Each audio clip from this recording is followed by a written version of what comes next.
আপনি আপনি আমাদেরকে বলেন কেমনে ভালো থাকি। এখানে প্রত্যেকটা মানুষ, ছাত্ররা, আমরা মৃত্যুর জন্য প্রস্তুতি নাও সমন্বয়ক। বাড়ির দেওয়ালে এমন গ্রাফিতি এঁকে এক সহ সমন্বয়ককে হত্যার হুমকি দিয়েছে দুর্বৃত্তরা। এই সহ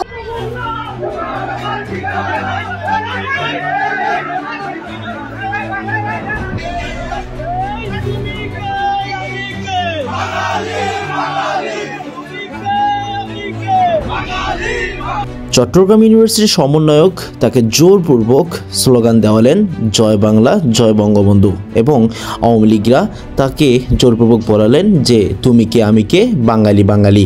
দর্শক, আজকের ভিডিওটি খুবই ইন্টারেস্টিং হতে চলেছে, না টেনে সম্পূর্ণ ভিডিওটি দেখুন। এবার একের পর এক প্রত্যেকটি সমন্বয়কদেরকে ধরে ফেলছেন এবং দেখা যাচ্ছে সম্ভাব্য শেখ হাসিনা দেশে ফিরলেই সবার যেন নাকানি চুবানি হবে এবং ফাঁসির কাস্টে ঝুলাবে এই সমন্বয়কদের, এটাই বলছেন নেটিজনরা। প্রতারণা করে আজকে বাংলাদেশে 24 এনে এখানে নিয়ে এসেছে। এখন 2000 মানুষ জীবন দেওয়ার পরে আজকে এখনো দেখা যাচ্ছে যে এই দেশ নিয়ে তাদের কোনো ভাবনা নেই। তারা জীবন দিয়ে গেল, রক্ত দিয়ে গেল, আমরা যেন এই খুনি হাসিনাকে ভুলে না যাই। শেখ হাসিনা দেশে ফিরবেন, আর ফিরলেই যেন সর্বপ্রথম এদেরই ফাঁসি নিশ্চিত করবেন, এটাই বলছেন আওয়ামী লীগের বিভিন্ন নেতাকর্মীগণ। বিস্তারিত ভিডিওতে। দর্শক, শেখ হাসিনা বাংলাদেশে প্রত্যাবর্তন করলে প্রথম যে ব্যক্তিগুলো ফাঁসি হবে সেটা হচ্ছে হাসনাত, সাজিদ, নাহিদ, এরা যারা রয়েছে সমন্বয়ক রয়েছে, তাদের কিন্তু অবস্থা খুব খারাপ বানাবে।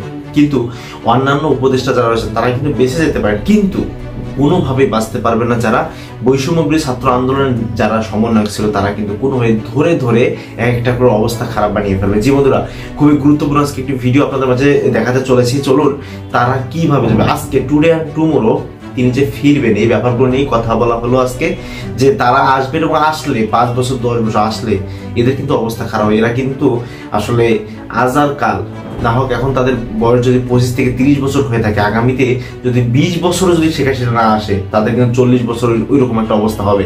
আর তারপরেও তাদেরকে এই ফাঁসির কাস্টে যে ঝুলাবে শেখ হাসিনা, জাস্ট আপনারা এই ভিডিওটি শুনলে বুঝতে পারবেন। চলুন সরাসরি আমরা সেই ভিডিওটি দিকে, এগুলোই বললেন তিনি। চলুন, খুবই গুরুত্বপূর্ণ ভিডিও, না টেনে সম্পূর্ণ ভিডিওটি দেখুন। চলুন ভিডিওটি দেখা যায়।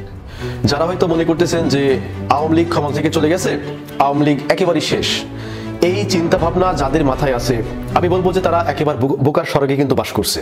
যদি আপনি একটু ব্রেন খাটিয়ে চিন্তা করেন যে বাংলাদেশের শুরু থেকে, আমি এর আগেও এইটারই একটা ভিডিও বানিয়েছিলাম যে বাংলাদেশের শুরু থেকে এমন একটা রেকর্ড আমাকে দেখাতে পারবেন যে একটি রাজনৈতিক দল পরপর 2 টার্মে ক্ষমতায় আছে? একটাও নাই। এদেশের মানুষ 5 বছরের বেশি কোনো দলকে ক্ষমতায় রাখে না। তো আওয়ামী লীগ একটা সময় ক্ষমতায় আসবে, সেটা হতে পারে 5 বছর, 7 বছর অথবা 8 বছর পরে। তো আওয়ামী লীগ যখন ক্ষমতায় আসবে তখন দেশে যা যা ঘটবে সেই বিষয়ে আমি একটু থিওরি দেবো আপনাদেরকে। তো বাংলাদেশে আওয়ামী লীগ আবার যখন ক্ষমতায় আসবে, তার প্রথম যে ঘটনাটা ঘটবে সেটা হচ্ছে বর্তমানে বিএনপির যে সমস্ত নেতাকর্মীরা, কিছু যে সমস্ত নেতাকর্মীরা ক্ষমতার অপব্যবহার করতেছে এবং যারা যা নাই তাই করতেছে, ক্ষমতা পেয়ে প্রত্যেকটা মানুষের উপরে স্টিম রোলার চালাচ্ছে, নির্যাতন করতেছে, চাঁদাবাজি করতেছে, এই সমস্ত পাতি নেতাদেরকে এরকম গুনে গুনে আওয়ামী লীগ তাদেরকে ধরে আনবে। যদি বাসায় ঘুমিয়ে থাকে, বাসা থেকে তুলে আনবে। যদি মাটির নিচেও থাকে, এরা মাটির নিচ থেকে আওয়ামী লীগ ওদেরকে তুলে কয়েকদিনের মধ্যে অসংখ্য বিএনপি নেতাকর্মীকে আওয়ামী লীগ হত্যা করবে। কারণ কি জানেন, যে আওয়ামী লীগ হচ্ছে অত্যন্ত প্রতিশোধপরায়ণ একটি দল। আমি একেবারে সত্য কথাই বলি যে আপনি যদি আপনার এলাকার দিকে যদি আপনি একটু তাকান, যে আপনার এলাকায় 100টা মানুষের মধ্যে দেখবেন যেই মানুষটা সবচাইতে বেশি বদমাইশ, যেই মানুষটা সবচাইতে বেশি মস্তান, যেই মানুষটা সবচাইতে দাঙ্গা করতে পারে, যেই মানুষটা মারামারি করতে পারে, যেই মানুষটা একটু রকচটা রুক্ষ টাইপের, সে আওয়ামী লীগ করে। তো এইরকম এলাকার সবচেয়ে টপ মস্তানগুলা আওয়ামী লীগ করে। যদি আওয়ামী লীগের 100 জন কর্মী আপনি যাচাই করেন, 100 জনের মধ্যে 80 জন হচ্ছে ক্যাডার। এই যে কিছুদিন আগে একটা নিউজ দেখলাম যে একজন ছাত্রলীগ কর্মী, সে বাড়ি থেকে পলাতক, এখন তাকে খুঁজতে গেছে আর একদল লোকজন। যাওয়ার পরে দেখতেছে যে সেই ছাত্রলীগ কর্মী বাড়িতে নাই, তার মা নামাজ পড়ছিল, ওই অবস্থায় তার মাকে কুপিয়েছে। নিঃসন্দেহে এটি একটি জুলুম, এবং এই জুলুম কিন্তু বেশি দিন চলে না। তো এইরকম জুলুম, অত্যাচার, নির্যাতন যারা করতেছে তাদের একটাবার ভাবা উচিত যে ক্ষমতা চিরস্থায়ী না। আওয়ামী লীগও কিন্তু মনে করেছিল যে 2041 সাল পর্যন্ত আমরা ক্ষমতায় থাকবো। আওয়ামী লীগের করুণ পরিণতি আপনি দেখেছেন, আমি দেখেছি, সবাই কিন্তু দেখেছে। তো সুতরাং এই আওয়ামী লীগ যেই পথে হেঁটেছিল, ওই পথে যদি আবার নতুন কোনো দল যায়, সেই দলের অবস্থা কিন্তু আওয়ামী লীগের থেকে দ্বিগুণ কঠিন অবস্থা হবে। আমি প্রথমেই কিন্তু বললাম, সবচাইতে টপ টেরর, সবচাইতে যিনি মস্তান এলাকার মধ্যে, সেই লোকটা কিন্তু আওয়ামী লীগ করে। আর আওয়ামী লীগ অধিকাংশই কিন্তু প্রতিশোধ পরায়ণ। তো আপনি তার গায়ে যদি একটা কোপ দেন, সে পরবর্তীতে যদি সুযোগ পায় আপনাকে 2টা কোপ দিবে। আপনি যদি একবার তার বাড়ি পোড়ান, সে আপনার বাড়ি সহ আপনার ব্যবসা প্রতিষ্ঠানে কিন্তু পুড়িয়ে দেবে যদি তার সেই সুযোগটা আসে। তো সুতরাং এই ঘটনাটা কিন্তু ঘটবে যেদিন আওয়ামী লীগ ক্ষমতায় আসবে। এরপরে আওয়ামী লীগ ক্ষমতায় আসলে 2 নম্বর যে ঘটনাটা বাংলাদেশে ঘটবে সেটা হচ্ছে সমন্বয়কদেরকে ধরে ফাঁসি দিবে। কিভাবে জানেন? যে তারা তখন বলবে যে এই জুলাই এবং 5 আগস্ট, এই 5 আগস্টে যে ঘটনাগুলো ঘটছিল এই ঘটনার তারা কিন্তু বিচার করবে। 1971 সালে মুক্তিযুদ্ধের সময় যারা রাজাকার ছিল, বঙ্গবন্ধুকে যারা হত্যা করেছিল, সেই 40 থেকে 45 বছর আগে যারা এই অপরাধগুলো করেছিল, 45 বছর পরেও কিন্তু আওয়ামী লীগ তাদেরকে বিচার করেছে। তো সুতরাং 5 তারিখে আওয়ামী লীগের যে সমস্ত নেতাকর্মীদেরকে হত্যা করা হয়েছে, যে সমস্ত পুলিশদেরকে হত্যা করা হয়েছে, এগুলা কিন্তু আওয়ামী লীগের কাছে রেকর্ডেড। তো সুতরাং তারা যখন ক্ষমতায় আসবে তারা কিন্তু এই ইস্যুটা বারবার তুলবে এবং এই ইস্যুটার মাস্টারমাইন্ড কারা ছিল মাস্টারমাইন্ড, এবং সেই সূত্র ধরে এগিয়ে যারা সমন্বয়ক, এই সমন্বয়কদেরকে তারা কিন্তু ফাঁসির মঞ্চ পর্যন্ত নিয়ে চলে যাবে। এটা আমার কথা না, এটা আপনারা দেখেছেন যে এই যে হাসনাত আব্দুল্লাহ, এরপরে যে রাফি, তারা কিন্তু বিভিন্ন কনফারেন্সে তারা কিন্তু নিজেরাই বলেছে যে আওয়ামী লীগ যদি ক্ষমতায় আসে তাহলে কিন্তু আমরা কেউ বাঁচবো না, এবং তারা কিন্তু এটা শিওর যে আওয়ামী লীগ যদি ক্ষমতায় আসে তাহলে প্রথমে ধরবে হচ্ছে আমাদেরকে এবং আমাদেরকে একটা একটা করে ফাঁসিতে ঝুলাবে। এই কাজটা কিন্তু আওয়ামী লীগ করতে পারে যদি পরবর্তী সময়ে তারা কখনো ক্ষমতায় আসে। এরপরে বাংলাদেশ আওয়ামী লীগ যখন ক্ষমতায় আসবে তখন তারা 3 নম্বর একটি ভালো কাজ করবে। সেটা কি জানেন? তারা আমেরিকার সাথে গুড সম্পর্ক করবে। এবার বিশ্বাস করেন, এবার তারা আমেরিকার সাথে যে সম্পর্ক করবে এই সম্পর্ক তারা আর কখনো ছিন্ন করবে না, কারণ তারা খুব ভালো করেই বুঝে গেছে, জেনে গেছে যে আমেরিকাকে টেক্কা দিয়ে শুধুমাত্র ভারতের পক্ষে রাজনীতি করে কিংবা ভারতকে ধরে দেশে টিকে থাকা সম্ভব না। আন্তর্জাতিক সমর্থন আমরা হারিয়ে ফেলবো। তো আন্তর্জাতিক সমর্থন ধরে রাখতে হলে কি করতে হবে? পশ্চিমা বিশ্বের সাথে আমাদের ভালো সম্পর্ক স্থাপন করতে হবে। যেই ভুলটা করেছিল শেখ হাসিনা, তিনি বারবার কিন্তু নিষেধাজ্ঞা করেছিল আমেরিকার বিপক্ষে। কে হচ্ছে 18 ঘন্টা পাড়ি দিয়ে ওই আমেরিকায় আমাদের না গেলে কিছুই হবে না। এরপরে পিটার হাসকে রাজহাঁস বলে তাকে যা নাই তাই ইচ্ছা করলেন। 2018 সালে আমেরিকার রাষ্ট্রপতির গাড়িতে হামলা করলেন। আমেরিকা কি অতই হচ্ছে বোকা মনে করেছেন?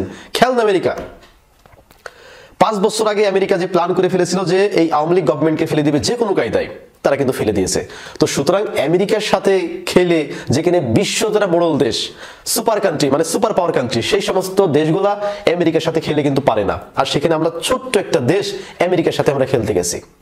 আমরা না, আওয়ামী লীগ খেলতে গেছে। আওয়ামী লীগ যেমন খেলতে গেছে আমেরিকার সাথে, এরকম একটা বড় বাস আমেরিকা কিন্তু ঢুকিয়ে দিয়েছে। তো সুতরাং এই বাসের যে কষ্ট আওয়ামী লীগ কিন্তু বুঝতে পেরেছে। সুতরাং পরবর্তী সময়ে দেখবেন যে আওয়ামী লীগ যখন ক্ষমতায় আসবে সবচাইতে ভালো সম্পর্ক হবে আমেরিকার সাথে, এবং তারা আমেরিকার সমর্থন নিয়ে তারা দেখবেন যে ক্ষমতায় আসার চেষ্টা করবে। এটা তাদের একটা ভালো দিক আমরা বলতে পারি। এরপর আরেকটি ঘটনা ঘটবে, সেটা হচ্ছে দেখবেন যে আওয়ামী লীগ পরবর্তী সময়ে ক্ষমতায় আসার পরে আওয়ামী লীগের যে তৃণমূল নেতা কর্মী যারা আছে এদেরকে ব্যাপক হারে মূল্যায়ন করবে। টাকার বিনিময়ে নমিনেশন পেপার আরেকজনের কাছে বিক্রি করে দিয়েছি, যাদের নমিনেশন পাওয়ার কথা তাদেরকে না দিয়ে আরেকজন ব্যবসায়ীকে দিয়ে দিয়েছি। তো সুতরাং 5 আগস্টে যখন মুক্তিকামী জনতা যখন হামলা করলো, বিভিন্ন আওয়ামী লীগের অফিস, বাড়িঘর, ব্যবসা প্রতিষ্ঠান যখন পুড়িয়ে দিতে লাগলো, তখন একজন আওয়ামী লীগের ত্যাগী যারা কর্মী ছিল তারা কিন্তু এসে বাধা দেয় নাই। তাদের কথা কি ছিল জানেন? যে ভাই সারা বছর আওয়ামী লীগের জন্য সব দিয়ে দিয়েছি, অথচ আমরা বিনিময়ে কিচ্ছু পাই নাই, দলীয় সুবিধা পর্যন্ত পাই নাই। পাইছে কে? ওই মেয়রের আত্মীয় স্বজন, এমপির আত্মীয় স্বজন, ওই আওয়ামী লীগের সেক্রেটারি তার আত্মীয় স্বজন, সভাপতি তার আত্মীয় স্বজন। অথচ আমরা তৃণমূল কর্মী, আমরা জয় বাংলা স্লোগান দিয়ে এখানে হচ্ছে আওয়ামী লীগের ঘাঁটি স্থাপন করেছি, অথচ আমাদের কোনো মূল্যায়ন করেনি। এই দুঃখে কষ্টে অনেক আওয়ামী লীগ কিন্তু এই আওয়ামী লীগের প্রতি যে একটা শক্তি ছিল, জোর ছিল, এটা তারা হারিয়ে ফেলেছিল। তো আওয়ামী লীগ এটা এখন খুব ভালো করে বুঝতে পেরেছে যে তৃণমূল নেতাকর্মীদেরকে মূল্যায়ন না করার ফলে আজকে আমাদের এই করুণ দশা। তো সুতরাং তারা এরপরে যদি কখনো ক্ষমতায় আসতে পারে, তারা দেখবেন সবচেয়ে বেশি মূল্যায়ন করবে আওয়ামী লীগের যারা তৃণমূল পর্যায়ে যারা নেতাকর্মী আছে এদেরকে সবচেয়ে বেশি মূল্যায়ন করবে। তো প্রিয় দর্শক, বাংলাদেশ আওয়ামী লীগ আবার কখনো ক্ষমতায় আসলে পারে দেশে যা যা ঘটবে এই বিষয়ে যদি আপনার কোনো মন্তব্য থাকে তাহলে অবশ্যই কমেন্ট করে জানাবেন। সকলে ভালো থাকবেন, ধন্যবাদ সবাইকে। 90-এর গণঅভ্যুত্থানে নূর হোসেনের রক্তের সাথে প্রতারণা করেছে এরা, প্রতারণা করে আজকে বাংলাদেশকে 24 এনে এখানে নিয়ে এসেছে। এখন 2000 মানুষ জীবন দেওয়ার পরে আজকে এখনো দেখা যাচ্ছে যে হচ্ছে এই দেশ নিয়ে তাদের কোনো ভাবনা নেই। ভাবনা হচ্ছে ক্ষমতায় যেতে হবে, লুটপাট করতে হবে। এক একটা জায়গায় এই একটা আওয়ামী লীগের নেতাদেরকে সুবিধা দিয়ে টাকার বিনিময়ে প্রতিষ্ঠিত করে রাখা হচ্ছে। চাঁদপুরের ফরিদগঞ্জে আওয়ামী ফ্রন্টে একটা প্রধান শিক্ষকের রাখার জন্য ছাত্রদের গায়ে হাত তুলছে, একটা স্টুডেন্টকে কালকে কুফাইছে চাঁদপুরে, যা হচ্ছে আওয়ামী লীগের বিরুদ্ধে মামলা দিয়েছে, সেই মামলা আওয়ামী লীগ নেতাদের বিরুদ্ধে দিচ্ছে, তুলতে বলছে, তুলতে রাজি হয়নি কেন, সেটা এখন ঢাকাই। এখন আমরা তরুণরা দেশের সংকটের সময় 69 গণঅভ্যুত্থানে তরুণরা রাস্তায় নামছে, পরে আওয়ামী লীগ পুরো অভ্যুত্থানটাকে ধ্বংস করে দিয়ে 72 থেকে 75 শাসন কায়েম করে এই দেশের মানুষকে জিম্মি করে ফেলছে। 90-এর গণঅভ্যুত্থানে 9 বছর সংগ্রামের পরে এই দেশের মানুষ নূর হোসেনের মতো মানে নতুন দেশ দেখবে, নতুন স্বপ্ন দেখবে। নূর হোসেনের মতো একটা লোক বুকে পিঠে লেখা লিখে সরেজার নিফাত গণতন্ত্র মুক্তি ব্যাগ লিখে গুলির সামনে দাঁড়াইছে, নিহত হয়েছে। তো নূর হোসেনের যেই 3 জোটের রূপরেখা দেখাইয়া নূর হোসেনকে রাস্তায় নামাইছে, সেই 3 জোটের রূপরেখা যে বাস্তবায়ন করা হয়নি, এটার জন্য ক্ষমা চাওয়া উচিত প্রত্যেকটা রাজনৈতিক দলকে। নূর হোসেনের রক্তের সাথে প্রতারণা হয়েছে। এখন 24-এ এসে যতগুলো ছাত্র জীবন দিছে প্রত্যেকটা রক্তের সাথে প্রতারণা করা হচ্ছে। আমি বরিশালে গিয়েছি, পটুয়াখালীর একটা ছেলে, ইন্টার পড়ুয়া ছেলে, পরীক্ষা অর্ধেক থেকে ঢাকায় চলে আসছে যে দিতে, আন্দোলনে যোগ দিতে। সে 5 তারিখে নিহত হয়েছে, 4 তারিখে তার ফেসবুক ওয়ালে পোস্ট দিয়েছে, আমি শহীদ হওয়ার পর যেন আমার কবরের উপরে একটা জাতীয় পতাকা টাঙিয়ে দেয়, জাতীয় পতাকা সবসময় উড্ডীয়মান থাকে।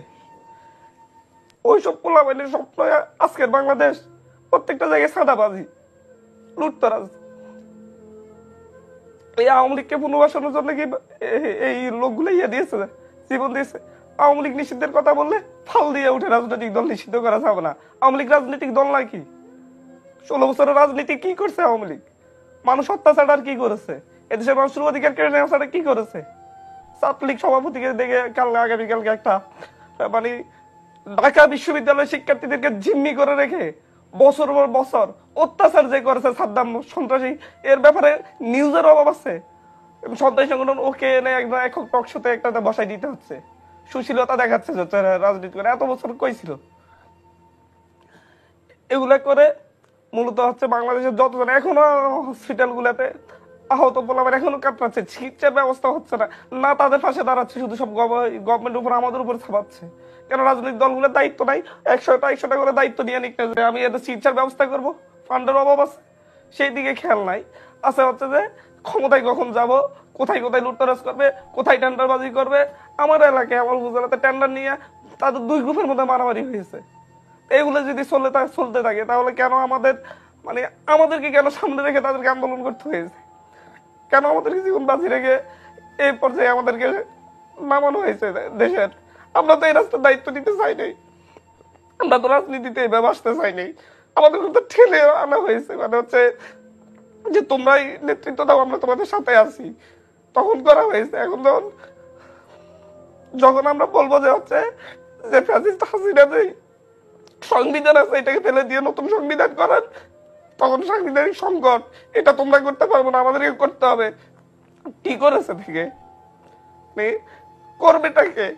এই দেশকে বারবার হচ্ছে এই দেশের মানুষের কপাল এত পোড়া যে ভারতের ভয়ে আর হচ্ছে আমেরিকার ভয়ে এই দেশের কোনো কিছুই হবে না। আমি এটা করলে ভারত আমাকে ছাড়বে না, এরকম ভাবে মূলত হচ্ছে আমাদের দেশটাকে ধ্বংস করে দেওয়া হচ্ছে। দেশের মানুষকে বারবার রাজনৈতিক স্বার্থে জীবন দিতে বাধ্য করা হয়েছে, যখন আবেগটাকে কাজে লাগানো হয়েছে। আর আমাদের আবেগের কাজে লাগে আমরা যখন গুলির সামনে দাঁড়াই, সব শেষ, ক্ষমতা ক্লিয়ার হয়, চেয়ার ক্লিয়ার হয়, সেই চেয়ারে বসার জন্য এরপর আবার নিজেরা মারামারি শুরু করে দেয়। কিন্তু একটা সংস্কার দরকার, এই দেশের মানুষের ভাগ্যের উন্নয়ন দরকার। এই দেশে যে সিন্ডিকেট তৈরি হয়েছে, এই সিন্ডিকেট গভর্নমেন্টের উপর ছাপিয়ে দিচ্ছে শুধুমাত্র সরকার। এই সিন্ডিকেট ভাঙার জন্য সকল রাজনৈতিক দলগুলো একসাথে বসা দরকার, যা আমরা সবাই মিলে সিন্ডিকেট ভেঙে জনগণকে প্রশান্তি দিই। রাজনৈতিক হেল্প ছাড়া তো কিছুই সম্ভব না। হেল্পার চাইতে আজকে দেখলাম যে একটা হয়েছে যে মার্চ মাস থেকে আন্দোলন শুরু করবে হচ্ছে এই গভর্নমেন্টের বিরুদ্ধে, বিরুদ্ধে। 6 মাসও সহ্য হয়নি একটা যাচ্ছে হেল্প করে আমরা এগুলো ভেঙে দিই, আমরা একটু সুন্দর বাংলাদেশের স্বপ্ন দেখি। রাজনৈতিক দলগুলো যদি সিদ্ধান্ত না নিতে পারে তাহলে আমরা হচ্ছে যারা জীবন বাজি রেখেছে, আমাকে প্রত্যেকটা দিন থেকে টিভি থেকে আমাকে খোঁজা হয়েছে, আমার ব্যাপারে বলা হয়েছে যে যেখানে পাবে সেখানে গুলি করে মেরে ফেলা হবে। যখন আন্দোলনের সময় আমার এলাকায় রটে গিয়েছে যে আমি মারা গেছি, আমি আমরা এই যে মৃত্যুকে এক প্রকার অ্যাকসেপ্ট করে করেছি, এই জন্য করছি। আমরা তো পড়ার টেবিলেই থাকতাম, কেন আমাদেরকে আপনারা এই জায়গায় ঠেলে দিয়েছেন, গুলির সামনে আনছেন কেন আপনারা? 2014 সালে যদি আপনারা শেখ হাসিনাকে একতরফা নির্বাচনে বাধা দিতে পারতেন, তাহলে 24 এসে আবার 2000 জনকে জীবন দিতে হইতো না। নিজেদের ব্যর্থতা না চিন্তা করে শুধুমাত্র হচ্ছে সফলতা সবগুলোর দায়ী, মানে হচ্ছে শুধু সফলতার জন্য ওনারাই হচ্ছে একমাত্র শক্তি, আর কেউ নেই, এরকম একটা অবস্থা তৈরি করে ফেলা হচ্ছে। মৃত্যুর জন্য প্রস্তুতি নাও সমন্বয়ক। বাড়ির দেওয়ালে এমন গ্রাফিতি এঁকে এক সহ সমন্বয়ককে হত্যার হুমকি দিয়েছে দুর্বৃত্তরা। এই সহ সমন্বয়ক বৈষম্য বিরোধী ছাত্র আন্দোলনে বগুড়ায় দায়িত্ব পালন করেছেন। 24 ডিসেম্বর সকালে ঘটনাস্থল পরিদর্শন করে এর সত্যতা নিশ্চিত করেন সদর থানার এসআই মিজানুর রহমান।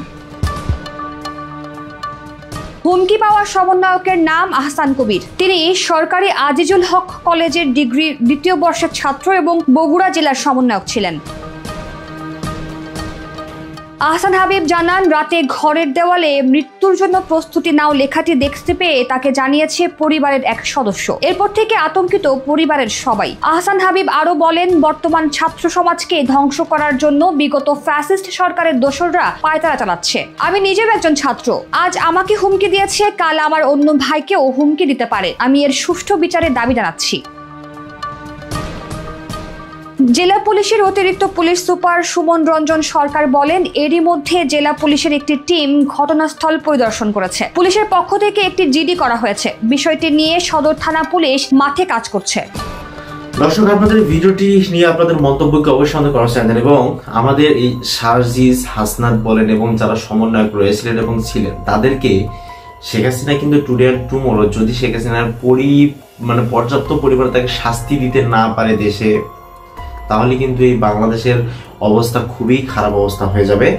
এক সময় এক কথায় বিএনপি যতদিন রয়েছে এক সময় গিয়ে মানুষ কিন্তু বিএনপিকেও আর ভালোবাসবে না, জামাত ইসলামকেও ভালোবাসবে না, কিন্তু এক সময় গিয়ে কিন্তু ঠিক এইভাবে যেভাবে আসলে শেখ হাসিনা তার রাজত্ব কায়েম করেছিল দেশে, এই ঘটনা ঘটবে এক সময়।